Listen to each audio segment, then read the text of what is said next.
Hello, ladies and gentlemen, and welcome back to another episode of Game Masters 911. I am game designer and game master GeoQuester, and to my left is my partner in the stream and in life, my wife, the beautiful mistress of dorkness, Susie Q. Hello, my lovelies. And with us this evening, we have a special guest in Henry Lopez. Hello, Henry. Hello, you two. How are you? Doing fantastic, sir. I like that picture you sent me. That is an awesome picture. Yes, I'm really happy with it. We just received the advanced copies today, and I've got to tell you, they did an amazing job. Excellent. So, ladies and gentlemen who are watching out there, we actually have quite a few of you out there today. Our special guest today is Henry Lopez of Paradigm Concepts Incorporated, which is not something I can say very, very quickly without tripping over my damn tongue. This is the first time Henry has been with us, and he is, Paradigm is the publishers for the Arcanus setting, and for Tattered Cloaks, and for Cthulhu. Oh, you have to remind me, Henry, what is it? Cthulhu what? Well, it's Rotted Capes, the superhero zombie mashup. And we were trying to put together a game called Cthulhu Forbidden Stars. Ooh, I like stuff that's in space, and Cthulhu in space just sounds so much fun. It certainly is. It's going to be a lot of fun, but that's still in development and still a ways off. Ah, gotcha.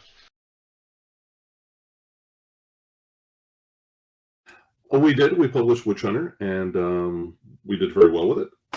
We did have a person who was interested in purchasing the IP, and we sold it last year to that corporation. Awesome. Congratulations. Thanks. All right, so ladies and gentlemen, before we get into our big to-do with Mr. Henry, and I know we have tons and tons of questions for him about Arcanus and about the living settings and all the rest of that stuff. Before we get into that, first we have a couple of things that we have to take care of for our channel before we really get going too far. Now, I announced earlier this month that we were having a fan art competition. And we did indeed get a number of people who sent us a few things. And the idea was that people would send us pieces of fan art that had something to do with GeoQuester Gaming, one of the games that we have, whether it's a Wraithborn campaign, a Delvers, or an Iron Maidens, or even Susie and I just sitting here doing GM's 911, that you would do a fan art, or you would do a cosplay, or you would do a fan fiction. Well, we have 3 that popped up, and you lucky folks are going to be the ones who go ahead and vote on what you see here before you in just a moment. So, on your screen, you will see 3 separate things. And I just opened up the voting. So, what you're going to do is, during the show today, you will go ahead and you will type !bet, and then the letters A, B, or C. A is for a fan art done as crayon art of Miss Leah Wolfborn from the Return of the Wraithborn game. Fan art B we call 2 GMs, 1 table, on the different styles of game mastering. And then C is what Geo looks like on Delver's night. So I think the last one should be disqualified because it's not actually fan art, it's just a GIF. But hey, I thought it was funny and I thought I'd put it up there. But you have until the end of the show today, so you have until about 10 o'clock Eastern time this evening to pick one of those. And what you do is you type bet, and then the letter, and then how much you would like to bet on it. You can do from 10 experience points to 500 experience points. Whoever has the most votes at the end will be the winner of the standard license of Fantasy Grounds. Also, at 9:55 p.m. this evening, we will be doing a random follower drawing to win a copy of the ultimate license of Fantasy Grounds, courtesy of Susie and myself for all of you. So thank you very much for being our followers, and only followers are allowed to join. So if you have yet to follow, be sure to do so. All right. So we should probably like start our show or something, huh? Yes, we should indeed. Okay, so as we said earlier on, Mr. Lopez here has just started up a Kickstarter for the Arcanus 5e role-playing game. Henry, would you like to tell us a little bit about Arcanus? Sure. Well, let's see. Arcanus started way back when, actually in the publishing realm, back in the year 2000. We've been publishing it continuously since then, so it's been about 16, 17 years. It's well, first of all, it originally started as a D20, which is the 3.0, 3.5 edition of D&D, for those who aren't familiar with the D20 lingo. And it did very, very well. People really enjoyed it. When once we flipped over to 4th edition, it wasn't quite a good fit for us, so we decided to do our own role-playing game. We designed it from the ground up. It was very different from the 3.5 edition. We won the Oranges Award for Best Role-Playing Game in 2012. And now that 5th edition rolled around, and it seems like a very, very good fit, we decided to do a version of the Arcanus RPG for 5th edition, while still maintaining our original Arcanus role-playing game line continuing. That's excellent. Now, I know that you already have one 5th edition book out called Forged in Magic, Reforged. That was a number of magic items that I do believe were from the original D20 era that were redone for 5th edition. Would you like to tell us about that a little bit? Surely. You're absolutely right. The original book was called Forged in Magic, and it featured about 200, 250 or so magic items. This new one has over 400 magic items. It is completely rebuilt pretty much from the ground up, with the exception of some of the concept itself of many of those 250 magic items. With 5th edition, each one is broken up into the title, commonality, that sort of thing. But then you have a short little history, which tells you, which basically brings that item into the Arcanus world. And after that is the actual powers or benefits of the item.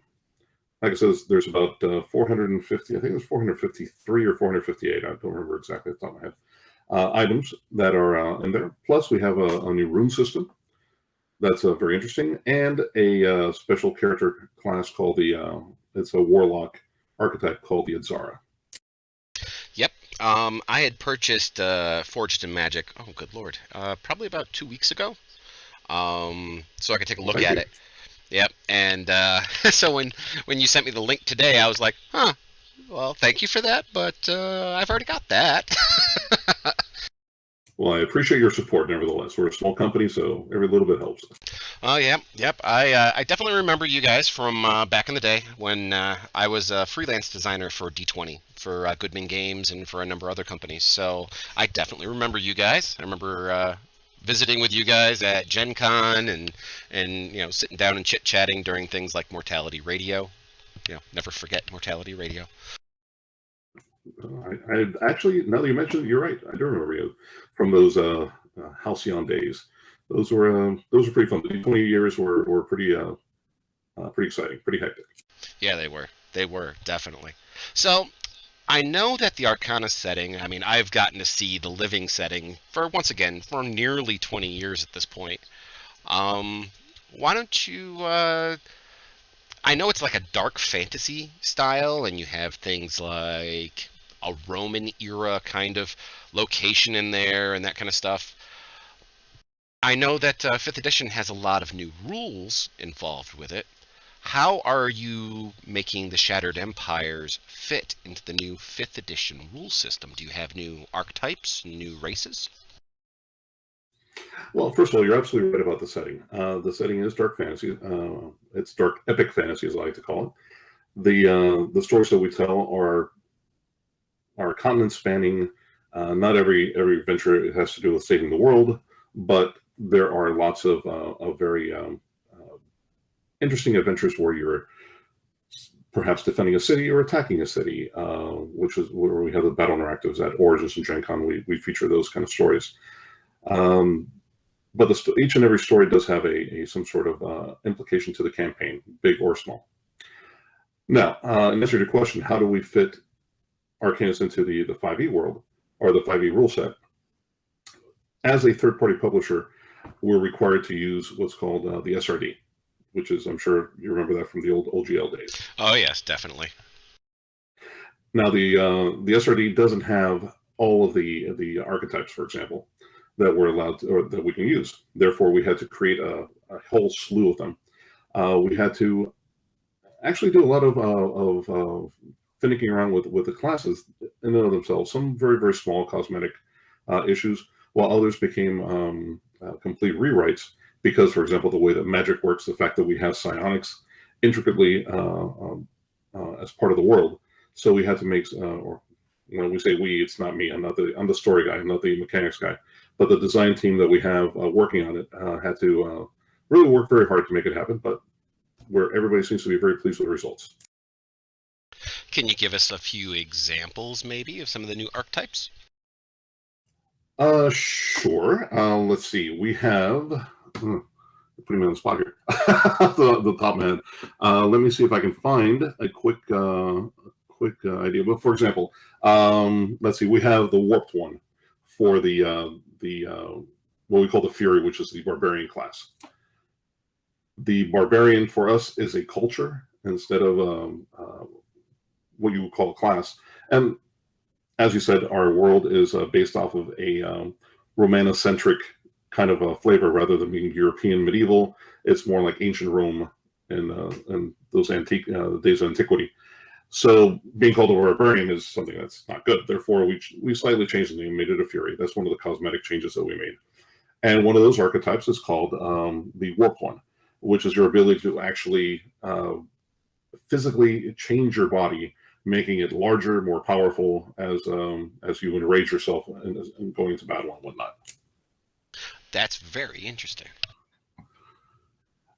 Okay, very, very cool. Now, I'm looking over the book, and I see that there's some races in there that I've never even, I mean, they're recognizable, but they're just a little bit kind of tweaked a little bit. That's kind of really cool. Like, I'm really interested in the Toltepetan. The Toltepetan dwarves, yeah.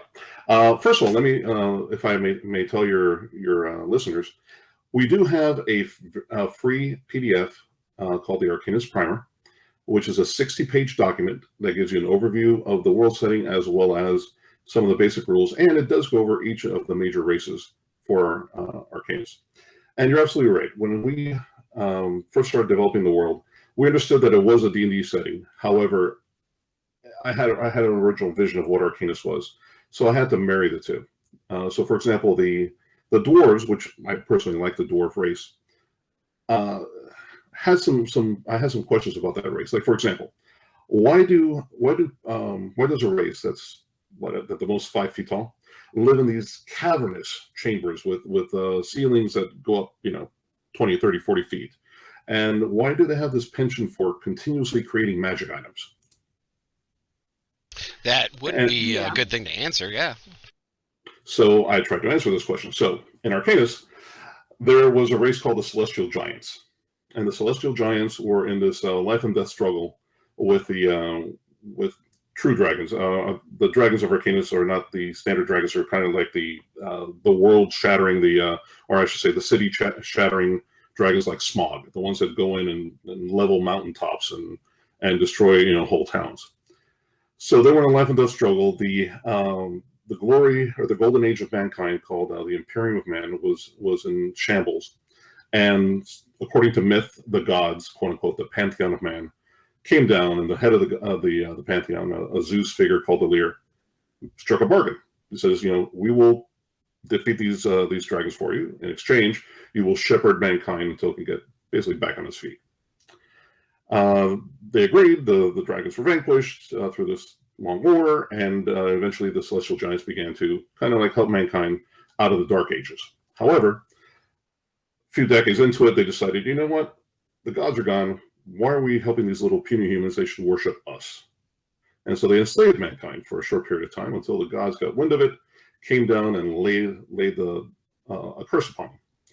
Something to the effect of you lorded over mankind, now you will have to look up to them.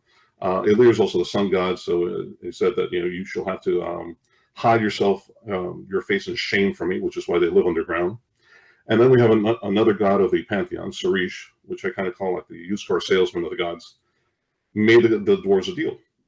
Each of the dwarves had an enclave, because another thing I don't like is monolithic races. That just didn't make sense to me. So the Tiltapetan dwarves, for example, the Ankali, the Solanismore, are different ethnicities or nationalities, if you will. And he basically made a deal. He said, whichever enclave creates the perfect item, and the translation throughout the ages has changed. Is it the item or a weapon or whatever, shall be free from the curse, but only that one enclave. Which is why they're constantly building magic items. And that's the rationale of why magic items are created, because they're constantly trying to create the perfect item to lift their curse. I like that explanation. I really like that explanation. Well, thank you. And the Iban are the giants, right? Right. The Iban is actually a fairly new race. There's a book called the Cradle of Empires, which is the Blessed Lands source book. The Blessed Lands is considered kind of like the Holy Lands, sort of like our Jerusalem and our the Holy Lands of the Crusades from our history. It's where 4 empires rose and fell, and 3 different religions got their start. So it's a highly contested area of people fighting back and forth, and that source book will detail that area. And the Iban were one of those creatures, along with the insectoid Sama, which are very, very strange because they have a 10-year period or a 7-year period, I have to check my notes, where they are in adolescence. And at that point, they want to experience everything. They want to taste everything. They want to get drunk. They want to travel. They want to see everything. Because after that point, when they reach adulthood, after that period of time, there's a biochemical change in their body, and basically all emotion is phased out of them, and they become these perfect Vulcans, if you will, if you're a Star Trek fan, where they have eidetic memories and whatnot, and they're great for accounting and and that sort of thing, businesses. But that fervor to experience everything is just destroyed within them. Now, I also see that you have a psionic race. How hard was that to incorporate into as far as like rules and balancing them out? Well, originally, back in the 3.0 days, we did have a psionics system that was very, very. Let me back up. That was compatible with the original WotC one that they put out. Psionics is very important to Arcanus. There's an entire race, like you said, of Vals, and that race of Vals, as we call them, because they were humans that were infused with the power of Valinor, which are like an angelic-like beings. And there are 13 major families, each one with different bloodline powers. But in addition to that, they're the only ones who are psionically awakened, if you will. In the 5th edition one, since there isn't really a psionics rule set yet, I realize that WotC just put out something recently, but we've been developing this thing for over 2 years. So the dev team actually had to go in and create something very different and very special. As a matter of fact, we're going to be having a preview of that system either tomorrow or Monday, depending on how quickly they can get it to me, of how the system works. But it's very, very different. Okay, now are you going to be working with like Doug Davidson or any of that crew to be able to bring this into Fantasy Grounds? Well, I have spoken to Fantasy Grounds about Forge and Magic, actually, the Magic Item book. I spoke to them about a year ago about getting that product in there.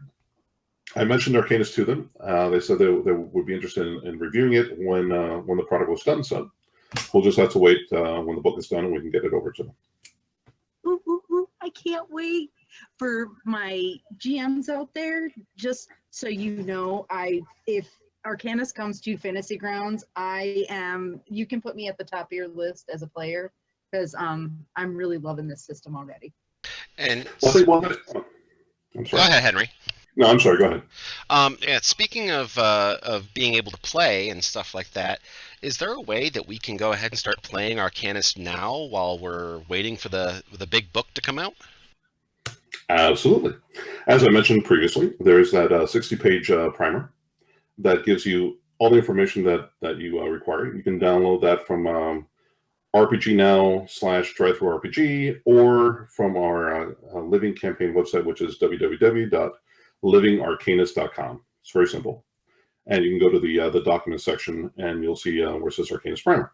That gives you some basics. Obviously, the rule book that we have, or the core book that we're funding right now for the Kickstarter, is very expansive. It really goes into a lot of detail and a lot more options that you'll get in that 60-page primer. But at least it'll get you going. Now, what you guys probably want to know is adventures, and we have them for you. We have lots of adventures for you and free. So, as part of we're a small company, as I mentioned previously, and our marketing, or I guess our marketing strategy, if you will, is a grassroots efforts to get people to play. So to do that, way back when in the D20 days, back in the year 2001, we started Living Arcanus, which became, for a while, part of the RPGA, and then split off on its own. During the D20 years, we gave away over 150 adventures and special events. And when we did the Arcanus role-playing game, we continued that doing so, and we released, I must have been over 40 or 50 since we started. And now, for the 5e, we're doing the same thing again. If you go to that same campaign site that I mentioned before, livingarcanus.com, and you click on the adventures, you will see 8 introductory adventures that it basically gives you a little taste of the entire world of Arcanus, because each adventure is situated in a different nation, different region, just to give you a flavor of what Arcanus has to offer. After that gets you to 4th level, and after that, you can start what we call story arcs. Do you mind if I explain the difference between hard points and soft points and how our story arcs work? That's just fine by me. Okay, thanks. So what we do is we like to tell stories. So all of our adventures are split up into, I guess, 3 categories if you count introductory.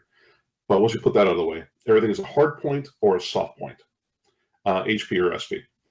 A hard point, think of it as the spine of the story. They're numbered, obviously, and 1 through whatever it is, and you're supposed to play them in order, just like you would read a book. So, you start in the beginning, middle, and then there's a conclusion. Usually the story arcs range about 2 years in time. We just concluded the Coming of the Destroyer in the ARG version of the Living campaign, and we've re-released that. That is the other portion of the adventures that we're giving away in the livingarcanus.com website, where we converted those adventures to 5th edition, just to get everybody on the same page. And I'm sorry, I missed the soft points. So then soft points are one-shots. Think of them, if the hard points are the spine, the soft points are the ribs. They're one-shots that can be played in any order. It doesn't really matter. They can be played, they cannot be played. It doesn't affect the story. What they do is they just touch upon something new, something that maybe we couldn't focus on in the hard points, but might be of interest to players. So we go off on a little story. Usually they're one-shots. Every once in a while we'll have a 2-parter or a 3-parter, but that's about it. So right now at Origins, which is where we showcase Arcanus usually, we are about to launch what's called the War of the Paragons. And the War of the Paragons is a direct sequel to the Coming of the Destroyer story arc. The Coming of the Destroyer story arc, as I said, by next month, by the end of April, all the stories, all the hard points, which I think are there 13 or 14 of them, will be out for people to play in time to basically gear up for the story of the War of the Paragons, which begins in June. Awesome. Okay, now we have a question from chat. Is there something like this licensed through Wizards of the Coast, and how does that work? I'm sorry, is there something licensed? This licensed through Wizards of the Coast? Well, it's licensed in the way that any third-party publisher can license the 5th edition stuff. It's called the OGL, the Open Gaming License, and in conjunction with a document called the SRD, the Standard Reference Document, which is free to download from Wizards. There is certain stipulations, but it is a royalty-free license. There are certain things you cannot do. obviously, you can't reference any Wizards of the Coast IP, like the Forgotten Realms or Greyhawk or something of that nature. You can't. There's a small list of iconic creatures like the Mind Flayer, the Beholder, Displacer Beast that you can't use, but everything else is pretty much open, and it's detailed in that SRD, which is a very comprehensive document. And for those of you who have heard me bitch about the SRD and the OGL in past podcasts, these things are a bitch. Well, yeah. Working with him for 20 years, like, and once again, I mean, our background is I've been a game designer since, the early 2000s, the early years myself, and Susie Q's been an editor since the early 2000s as well. So, yeah, we remember those days. Well, I agree with you, but by the same token, I really can't begrudge them. We are playing in their sandbox. And while I agree, it is sometimes the nuances, and you have to make sure that every little, the what is it, paragraph or Article 15 has to have everything stipulated perfectly. And well, it's not like they're going to sue you, but they'll give you a little slap on the wrist or send you a nasty gram, I'm sure, if you really violate it badly. But it's the cost of doing business, as they say. Yes, it is. I know, but it's the percentages that really get to me every time. Oh, you have to have such and such a percent from the OGL and the SRD in your material and all this blah, blah, blah. And then you have to go through every page. And every time he makes a change, you've got to go through the whole damn thing again. And oh my God. I feel your pain. So speaking of the design aspect of things, why don't you tell us a little bit about the team that's working on Arcanus? Well, the team is made up of, or spearheaded, I should say, by Peter Statmonkey Bahenechea. He's been part of PCI since almost the very, very, very beginning. Pete has a penchant for game systems. He is able to his mind works in a way that it can look at it and completely unlock it and put it back together. He's been doing things like this since the original D20 days. And he actually designed the Arcanus role-playing game system, and now he's doing the 5e stuff. Pete is being joined by a gentleman who's been a huge asset for us, James Vaca. He has a meticulous mind. Susie, I'm sure you would appreciate this. He has the temperament of an editor, so he likes everything to be every T crossed and every I dotted. Everything written properly and whatnot. So he's been a huge asset as well. Plus, we've had, must be 6, 7 groups of playtesters who have been playtesting the 5th edition rules now for close to 2 years. And once the Kickstarter is over, we're going to take the first draft, which is pretty much completed as far as I know. Maybe just a few little fluff filling out some of the classes or whatnot, but the actual mechanics are done.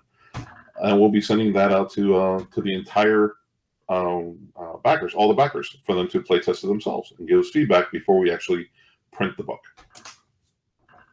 Oh, how cool. Now, is this going to be compatible with Pathfinder for our little Pathfinder players, or any other systems? No, it's pretty much 5e. However, those of you who do enjoy Pathfinder is what would we say, a modified version of the original 3.5. Yeah, I'd call it a child version of it. Yeah. Okay, so those who enjoy that, obviously, all of our original D20 products can be purchased as PDFs.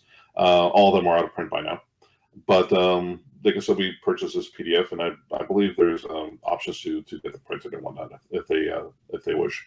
So those of you who like Pathfinder, that's the way to go. If you like 5e, that's the way to go with Arcanus 5e. Or if you enjoy to see Arcanus married to a system that was created for it, then you can always try the Arcanus role-playing game system. Now, I have been following your Kickstarter since it opened up just what was it? It was a little bit more than a week ago, wasn't it? Yes, it was a week on Tuesday. Okay. And I noticed that you got fully funded in less than, I think it was 40 hours. No, actually, it was in 23 hours, less than Oh, a day. less than a day. Oh, wow. Okay, I missed. You currently, as I'm looking at your website right now, you are at just about $37,000. You're 3,000 away from your next stretch goal, which is the Blessed Lands. What is the Blessed Lands? Well, the Blessed Lands is that source book that I mentioned. It's the crossroads of four different empires where, or I'm sorry, let me back up. It's a region where four different empires have risen and fallen throughout the ages. The history of Arcana stretches back over 10,000 years. And while I don't detail every single year, I do, paint it in large swaths. There was an original insectoid empire that was there way before man even came to the shores of the continent. It was displaced by the Sethragorns, which is the Sethrix, which is our reptilian based creatures, the Sanu, like the serpent men, and the Saracens, who are lizard men, which, by the way, one of those egg clutches of the lizard men happens to be a playable race called the Black Talons. They, in turn, created a servitor race called the Lori, which is our version of the elves, which are infused with elemental energy. There's 5 different types of the Lori: earth, air, water, and fire, and then the last one is life.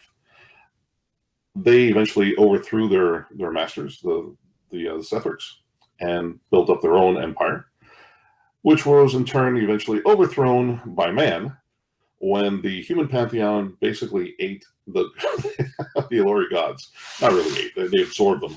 The Elori gods, and displaced the Elori from there, and basically the gods gave mankind this area and called it, this would be your first city, which is where the name stuck. So that region basically, that source book covers that region. Obviously, that was the Imperial Man that I mentioned earlier that has fallen, and thousands of years ago. And now the successor states war over that, trying to reclaim it once more.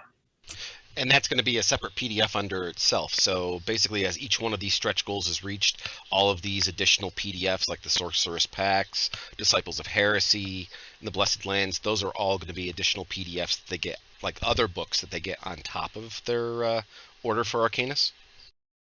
Absolutely. Well, it depends on obviously the level that you pledge on. We do have 2 pledges, which is just, I just want the PDF and nothing else, or I just want the book and nothing else, right? Obviously, that's all you get.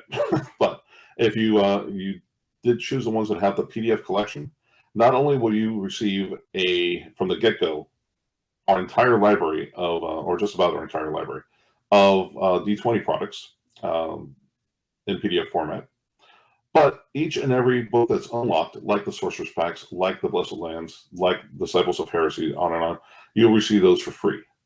We will also, when we unlock these stretch goals, for example, when we finally reach the Blessed Lands stretch goal, we will allow people to purchase the book at a significant discount. We're discounting the books at about 25%. Oh, very cool. Disciples of Heresy. Okay, you got to go on about that. What is that? Oh, those are my favorites. I can tell by the art that those are a favorite of somebody over there. I kind of want this. Well, Disciples of Heresy is our very first Kickstarter exclusive product. And by that I mean is that, with the exception of the source material, which may someday find its way into books in the future, but we don't have any plans for it right now. But for at least the first 3 years, or for the next 3 years, no one's going to see this material. So basically what this is, this book has 4 parts to it, and they cover 2 cults of Arcanus, 2 heretical cults: the cult of the Thousand-Eyed Man and the cult of Zejet. Each cult will then have a source, basically a description of the cult, their goals, their motivations, special abilities, powers, etc., etc. Basically like a source book. Then they will have an adventure. And the adventure for the Thousand-Eyed Man is one that I wrote, called For I See Naught But Ruin and Woe. And the one for Zejet will be written by Jeffrey Woodhauer, who has not yet started writing into it, because obviously we haven't funded it yet. But he will write a spectacular adventure. He's a veteran Arcanist writer from way back when, since the D20 days, early D20 days. and I'm sure he will do a magnificent job. So these are cults that actually are not part of the pantheon of man or any of the other gods. They're considered heretical. And the cult of the Thousand Eyed Man is well, actually, you know what? I don't want to give anything away because the adventure is a great introduction to it, and I ran it already quite a few times, and I have suckered so many PCs, so many heroes, into thinking these are the bad guys, and then it turns out nope, these are the bad guys. And you'll have a lot of fun running it. Oh boy! You evil, evil man! You give me just a little taste, and then you take it away. I believe the term is twisted. We'll go with twisted. Come on, all of my viewers should be kind of used to that by now. I kind of do the same thing constantly to my own players. I mean, it must be something about, where we started our design, empires back in the day, because apparently these new people don't understand how twisted a game master can really be. Well, I mean, absolutely. We have to keep people on their toes. And what's funny is that I came to a realization, and it wasn't a conscious one, but I came to a realization a few weeks ago when I was talking to a friend of mine about Arcanus and what he enjoyed, and he told me something that did, kind of like a switch on a light bulb for me. When I designed Arcanus, I designed it with mysteries involved. Now, this is different from like a meta plot that's like an overarching thing that you have to plug into. It's just a mystery there that is kind of like in the background. So even if you're the game master and you're running this for your players and you never actually play the game, there's something for you to try to figure out. As a matter of fact, we have a group of players that created their own secret society, because we have secret societies in Arcanus. They created their own secret society of game masters trying to figure out all the secrets of Arcanus. So let me give you an example. When we wrote back in the D20 days, we wrote a world setting book called the Codex Arcanus. However, instead of writing the chapters from like a God's eye view, where it's like, okay, this is the way that it is here, and this is all it is, they're always written from a perspective, from someone's point of view. And if you actually read the book from cover to cover, you'll note that they contradict each other on major things, not little minor things. Because what I wanted to put across was I wanted to simulate the fact that the victors are the ones who write the histories. So depending on what side of the war you're on, whether you're on the winners or losers, you may have a completely different point of view of what actually happened. And that's what the book is all about. And you'll start to see inconsistencies. And then as you play, you'll find the truth. And people really get a kick out of it. That's why I think that people have hung on to Arcanus now for, 17 years? Yeah, that's been a while that they've been hanging on for this. Mm-hmm. Okay, we do have another question.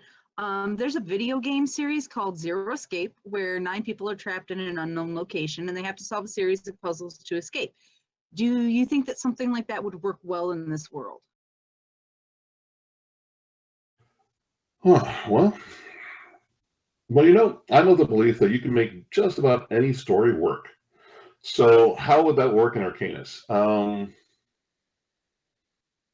I mean, we can always just go with the old trope of almost like an Indiana Jones kind of thing, where you're investigating either a labyrinth, a crypt, or whatnot, and you get trapped, right? That I'm sure this happened to you guys as you've been game master. I'm sure you've run across stories where you do that, and there's always puzzles and tricks of how to get out. So yes, absolutely, that would fit. I think that any story, if you really knock it down, if you deconstruct it to its essence, the trappings are what make it, what give it flavor, what makes it cool. But it's also what allows you to plug it into any setting, because you can take that exact same story nugget, put it into a fantasy game, put it into a science fiction game, put it into a Call of Cthulhu horror game. You can do anything. You can put it into a Sherlock Holmes game if you like. It's how you dress it up, how you present it. That's what's key. Very cool. Very cool. So, Henry, I think we've whetted their appetites a little bit. Do you want to whet their appetites a little bit more? And would you like to run a giveaway? Surely. So, ladies and gentlemen, I'm going to be posting here in chat in about 2 seconds. I'm going to be posting, we'll do one PDF copy of Forged in Magic Reforged, which, as Henry has mentioned earlier in the show, has between 400 and 450 brand new magic items for the 5th edition setting. It will cost 1 experience point per ticket. I'll be nice and cheap about this and give everybody the maximum opportunity to be able to do this. And all you need to do is make sure that you have an RPG Now or a drive-through RPG account. After the show is done, after we pull the winner, and I announce who you are, get in touch with me in Discord, and that way I can get your information over to Henry, so that way he can send you a coupon for your book. As I said, I already own it, and I have been spending the last 2 weeks converting it to Fantasy Grounds. And it is so much fun that I keep forgetting that I'm converting, and I stop and I start reading the book. I forget where I am. Well, that's the nicest compliment I could get. Oh, yes, definitely. So you can go ahead and buy tickets now, and we'll close this down in, I'll give this 10 minutes. 10 minutes. For the next 10 minutes, you can buy tickets. Go, go, go, y'all. You know you want this. You know you want this PDF. Come on, guys. I want this PDF. And I can't even get near Geo's computer right now to even look at this thing. Well, I can tell you it is a 208-page book. The PDF is obviously 210 pages, I guess, because there's a front cover and back cover. So it's quite meaty. The actual manuscript was about 180,000 words. So just to give you an idea of how big it was. And obviously there's charts. In addition to that, there is charts and an index and whatnot, table of contents, et cetera, et cetera. So I think you get your money's worth. And I think you'll also enjoy the visuals. We had some of the most talented artists, transcribe the words into an actual visual medium, and some of those are absolutely spectacular. I hope you agree. Oh, my Lord. The artwork. All right, first of all, ladies and gentlemen, this is a full color PDF. This is not your typical, DM's Guild, somebody ripped off a bunch of stuff offline and did their own thing with it to make it look like the player's handbook, or any of the rest of that. This is what a third-party publisher does when they know what the hell they're doing and have had the experience doing it. This is full color. This is all original artwork that is specifically for Arcanus and for this book, and it is gorgeous. Absolutely gorgeous. Well, thank you very much. That's very, very kind of you. Well, I can honestly say, since I've started doing this Twitch thing, and I've done GeoQuester gaming and stuff like that, I've gotten back into doing a lot more design work myself, which I have my own module that's going to be coming out to my patrons very, very soon. We are currently in the second pass, which is the final pass of the edit. And it is currently a 54-page module in the Wraithborn world, which is my my campaign setting. And I can tell you now that, yeah, I remember the days of doing edit and layout and all the rest of those things, and it's not an easy job. And your books make it look like people are born to do this. Well, thank you. First of all, congratulations on publishing. A lot of people say that writing comes naturally to a person or whatnot, but as I'm sure you can attest, it is a lot of work, and more often than not, it's you're working from passion. You're working for a love of the medium, and that's why you're really putting it out. Definitely. We don't, of course, as anybody who's ever been a designer or a publisher or has worked in the RPG industry, we don't do this for the money. We do this for the passion of the game. We do this because we have a story we want to tell, and those stories, sometimes they're good, and sometimes they're not so good. But we do those because we love the game. We don't do it so we can get rich. I mean, you're never going to get rich in the RPG world. Not unless you're John Wick. yeah. Not unless you have like something out there somewhere. And let me tell you, John Wick, who I have the honor of knowing, that man is selfless, and he is such an incredible and gifted writer that he deserves everything he has accomplished. It's been something he's been working on for much longer than I've been publishing, and no one could have been happier for him than me. Awesome. Very cool. Now, we have about 5 more minutes left of the giveaway for Forged in Magic Reforged, a 5th edition D&D compendium of magic items and other. I'm going to say and other because I know what's in the beginning of the book. I know what's at the end of the book. So I'll just be cryptic about that for a few minutes. But, Henry, do you have anything that you'd like to highlight? Any new plans that are coming up that you haven't really gotten to discuss out loud? I know that you went and visited Lewis Porter recently. I think it was this week. And chit-chatted with him for a little while. But do you have anything else you'd like to tell us about? Well, obviously, my focus right now is on the Arcanus 5e Kickstarter. Obviously, I'm writing a bunch of things left and right. I have 4 adventures, well, 3 actual adventures I have to write from scratch, and one that I'm kind of co-writing for the Origins convention that I mentioned to you that is in June. That's the kickoff to the War of the Paragons story arc. So there'll be 3 hard points and 1 soft point that will be premiering at that show. So I'm writing those. I'm actually outlining. I was outlining all day today, trying to see how the story's going to go, and it looks like it's going to be very interesting. There's going to be a whopper of a reveal in one of those stories, and I think that people will be pleasantly surprised. I have another question from chat. Since you are a third-party publisher, and you do seem like you have a lot of things coming up, is there a way that people who are looking to be a game designer can help or be a part of anything with Paradigm? That's a good question. Well, obviously, we're always looking for artists. Artists can send an email on our website. We have a contact email, but it's basically my email, PCI Paul Charlie Igloo Henry @gmail.com. You can send me a link, and I'll forward it to my art director, and he'll get in touch with you. His name is Jim Beck.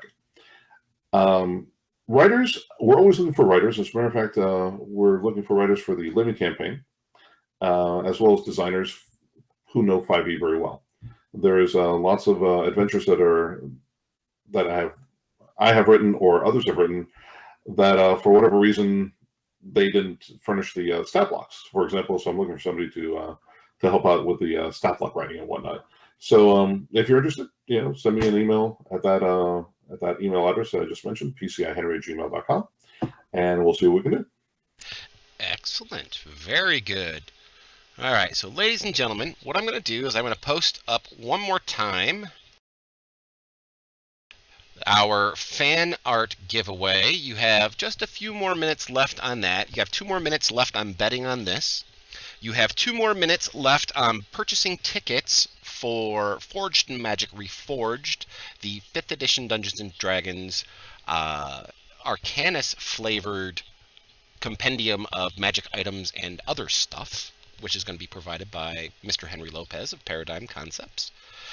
And in about 5 minutes, we are having our Ultimate Fantasy Grounds giveaway for 1 lucky follower. So if you haven't followed yet, you will get a full $150 value Ultimate Fantasy Grounds license provided to you by Susie Q and myself.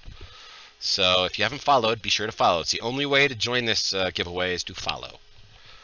Wow, that's very generous of you guys. Good going. Well, we reached 250 followers earlier this month, and we decided to do something big. And what it was we decided, you know what, let's give away an Ultimate license.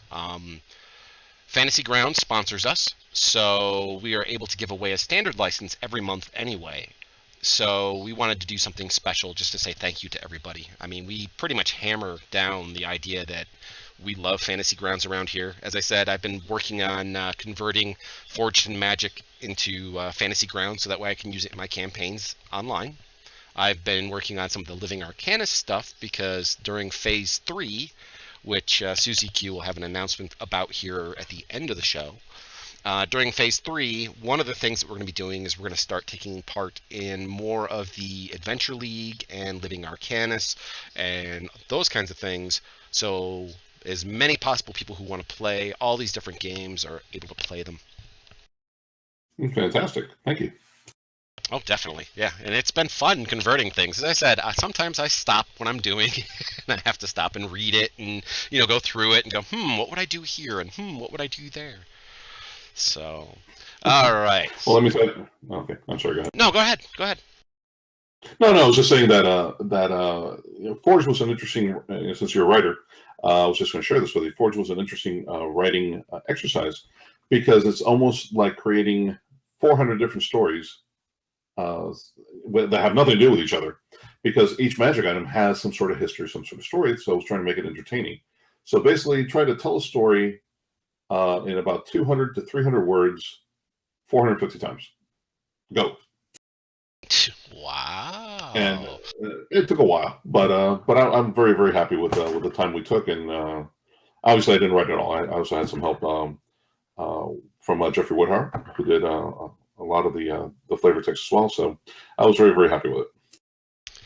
Okay, so just want to let everybody know, as some of you just see pop up in the chat, Urash has won the Forged in Magic.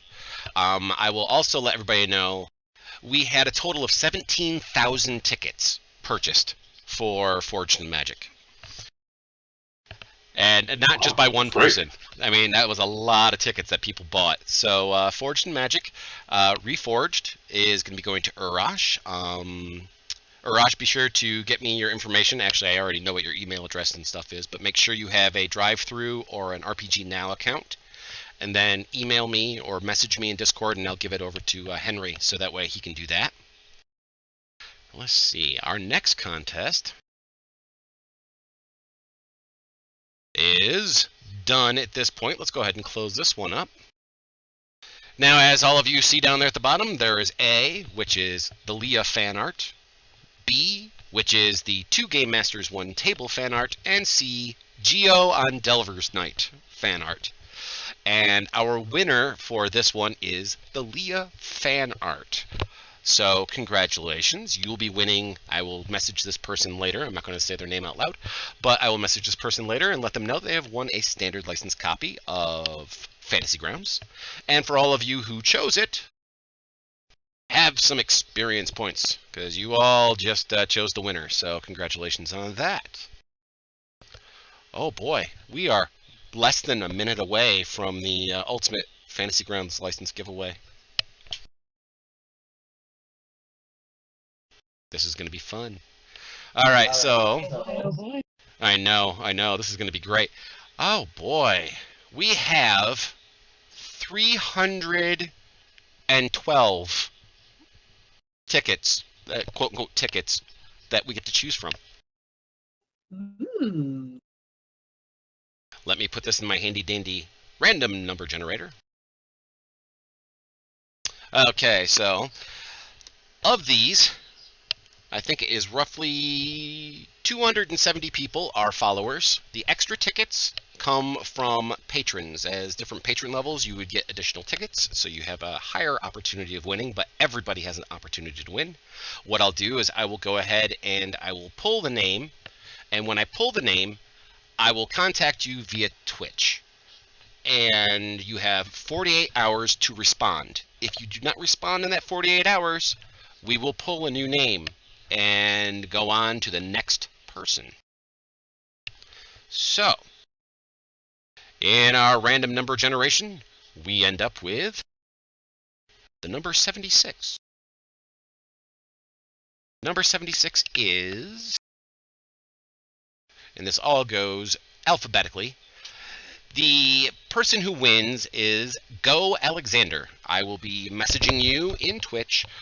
You will have 48 hours to respond to it with some information that I'll be asking for, at which point I will make sure to get you the ultimate license of Fantasy Grounds. Congratulations.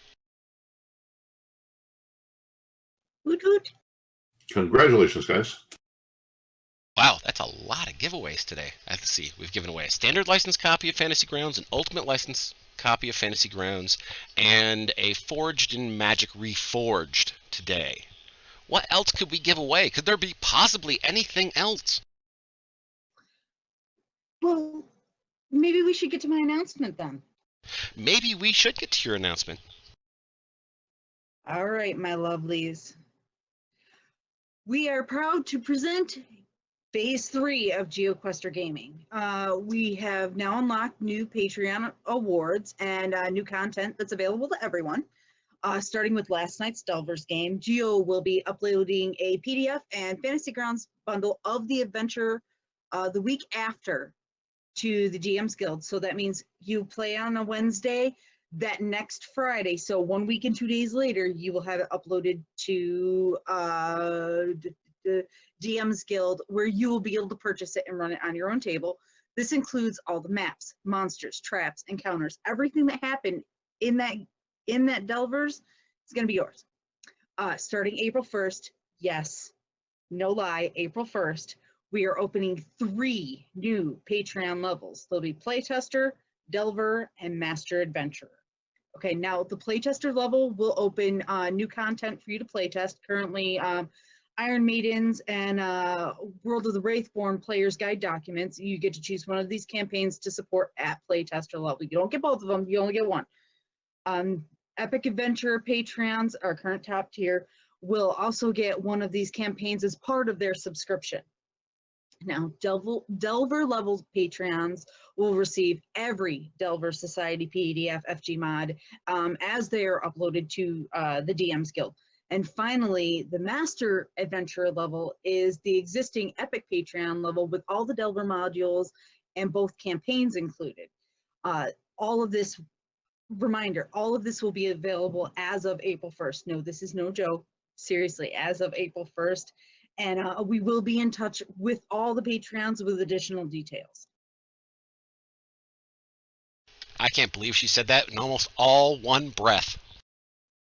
Good lung control. Wow. Practice.